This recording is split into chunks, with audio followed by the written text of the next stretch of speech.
everyone, I'm excited to present Phase 3 full-stack Todo AI chatbot, the final phase of our project.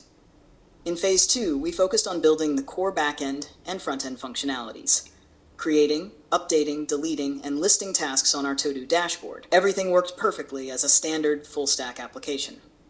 Phase 3 takes it to the next level by integrating AI-driven features. Using OpenAI Agents SDK and ChatKit SDK, we enabled the Todo app to understand natural language commands.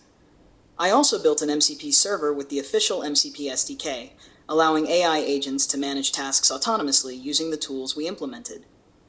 Let me give you a quick demo from my app. Initially, the dashboard is empty. I then asked the AI chatbot to add 3 tasks: buy groceries, walk the dog, and do laundry. Instantly, the chatbot added all 3 tasks, and when I checked the dashboard, they were listed correctly.